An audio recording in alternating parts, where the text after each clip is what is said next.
अभी का सीन अगर आप देखेंगे जियोपॉलिटिक्स में तो कैसा सीन है कि अमेरिका एक ऐसा देश है जिसको लेकर दोस्त देश भी अभी शंका में है कि ये दोस्त है कि नहीं है। चाइना को लेकर वही सीन है। अगर भारत की बात करें तो भारत के साथ न तो चाइना चल सकता है, न ही अमेरिका चल सकता है और न ही रूस चल सकता है। लेकिन 3 और ऐसे देश हैं जो साथ आ गए और 4 देशों का ये समूह बन गया तो दुनिया की कोई ताकत इन्हें हरा नहीं सकेगी। कौन है ये 4 देश और कुछ उसी दिशा में बढ़ भी रही है चीजें। 2 का नाम तो आपको अब तक में समझ में आ जाएगा, एक भारत और दूसरा इजराइल। लेकिन 2 और देश हैं, न तो ये चाइना है, न ही ये रूस है और न ही ये अमेरिका है। भारत और इजराइल में एक नया पैक्ट बन रहा है और ये पैक्ट बहुत ही ज्यादा दमदार है। जानेंगे भारत को कौन सा हथियार ऑफर किया है इजराइल ने, खास तौर पर चाइना के मिसाइलों को काउंटर करने के लिए। हमेशा की तरह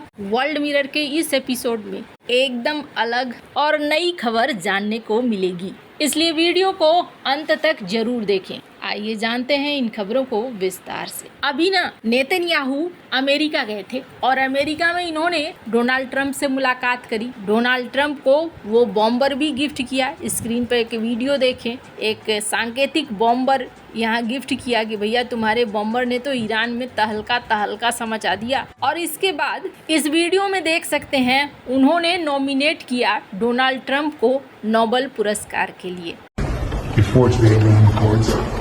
He's forging peace as we speak, in one country and one region after the other. So I want to present to you, Mr. President, the letter I sent to the Nobel Prize Committee. It's nominating you for the Peace Prize, which is well deserved, and you should get it. Thank you very much. This I didn't know. Wow. Thank you very much. Coming from you in particular, this is very meaningful. Thank you very much, baby. Thank you. Thank you for everything you do. Thank you. अब यहाँ इन दोनों के बीच में आगे को लेकर बातचीत हुई। गाजा में क्या होना चाहिए, भविष्य में ईरान को लेकर क्या समझौते होने चाहिए। ये जो देश देख रहे हैं इजराइल, इस देश को दुनिया में अगर डिफेंस टेक्नोलॉजी में सबसे ज़्यादा मजबूत माना जाता है तो इसी देश को माना जाता है और ये अमेरिका भी मानता है। भारत की मदद इजराइल ने कई बार की है और खास करके अगर बात करें पीएम मोदी की ना, तो पीएम मोदी का पर्सनल रिश्ता है तब से जब वो चीफ मिनिस्टर थे गुजरात के। अब ये मैं क्या कह रही हूँ, हाँ, साल 2006 जब नरेंद्र मोदी उस समय गुजरात के मुख्यमंत्री थे, उन्होंने इजराइल का दौरा किया था। क्यों दौरा किया था? दौरा इसलिए किया था क्योंकि उन्हें इजराइल की एडवांस सिंचाई तकनीकों को समझना था। ये टेक्नोलॉजी को समझना चाहते थे कि आखिर इजराइल इतना तेजी से अपने खेती को क्यों बढ़ा रहा है, कैसे बढ़ा रहा है, कैसे उपयोगी बना रहा है। और उसके बाद वहाँ से घूम फिर कर आए। साल 2014 में जब इनके हाथ में सत्ता आई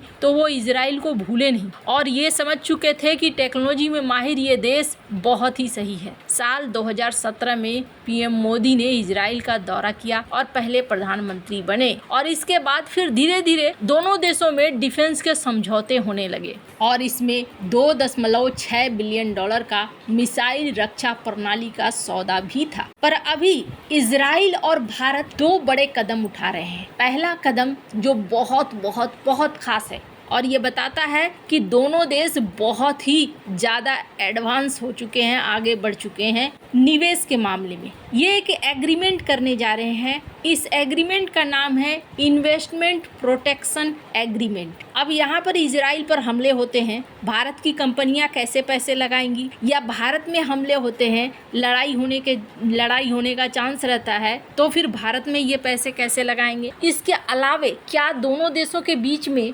इन्वेस्टमेंट को लेकर और भी कुछ खास हो सकता है। इस एग्रीमेंट में कई बिंदुओं को बांटा गया है। क्या क्या है इस एग्रीमेंट में, मैं उसकी भी बात करूंगी। पर आपको बता दूं, इजराइल के वित्त मंत्री बेजलेल स्मोट्रिच ने कहा है भारत के साथ आर्थिक संबंधों को गहरा करना हमारे टारगेटों में से एक है। उन्होंने भारत को इजराइल का सच्चा मित्र बताया है और कहा है कि ये समझौता दोनों देशों के बीच व्यापार को बढ़ाने के लिए एक बहुत ही मजबूत आधार प्रदान करेगा। अब एक बात तो जरूर है, जब आपके निवेशक ये बहुत अच्छे से जानते हैं कि हम इस देश में पैसा लगाने जा रहे हैं, हमारा पैसा डूबेगा नहीं, तो वो फिर पैसा लगाएंगे। अब इस एग्रीमेंट में क्या है, निवेशकों को अनुचित व्यवहार जैसे उनकी संपत्ति का जबरन अधिग्रहण करना, भेदभावपूर्ण नीतियां, इनसे सुरक्षा दी जाएगी, चाहे वो भारत के निवेशक हो चाहे वो इजराइल के निवेशक। अगर सरकार या कोई और तरीके से संपत्ति को नुकसान पहुंचता है तो उचित मुआवजा मिलेगा। दूसरा,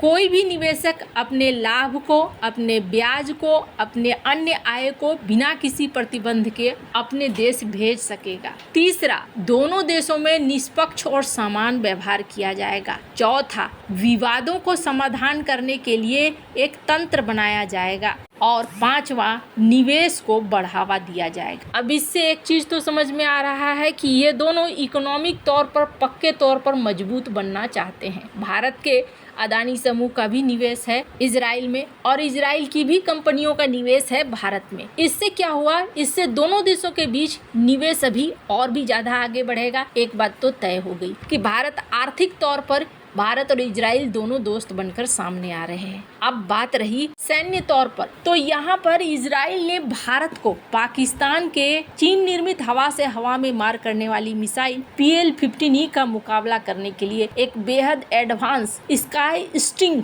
इस मिसाइल को ऑफर किया है। भारत अगर सुखोई 30 में इसे लगाता है तो ये 250 किलोमीटर तक इसकी मारक क्षमता है। भारत को एक रणनीतिक बढ़त प्रदान कर देगा। न सिर्फ PL-15E मिसाइलों का मुकाबला करने में मदद मिलेगी बल्कि क्षेत्रीय जियोपॉलिटिक्स को संतुलित करने में भी ये बहुत बड़ा योगदान निभाएगा। साधारण तरीके से आप देखेंगे ना इसको, तो यहाँ पर आपको सिर्फ दो देश दिखेंगे, एक है इजराइल और दूसरा है भारत। इजराइल भारत ने एक दूसरे के निवेश को पक्का करना सुनिश्चित कर लिया है। आर्थिक तौर पर ये आगे बढ़ना चाहते हैं। किस दिशा में ये आगे बढ़ना चाहते हैं? ये आगे बढ़ना चाहते हैं IMEC कॉरिडोर की दिशा में। IMEC कॉरिडोर किधर से होकर गुजरता है? इस कॉरिडोर में कहीं ना कहीं सऊदी अरब भी है और इस कॉरिडोर में UAE भी है। मैं कौन से 4 देशों की बात कह रही थी कि अगर ये 4 देश साथ आ गए तो दुनिया की कोई शक्ति इन्हें नहीं हरा सकेगी। ये 4 देश हैं इजराइल, भारत,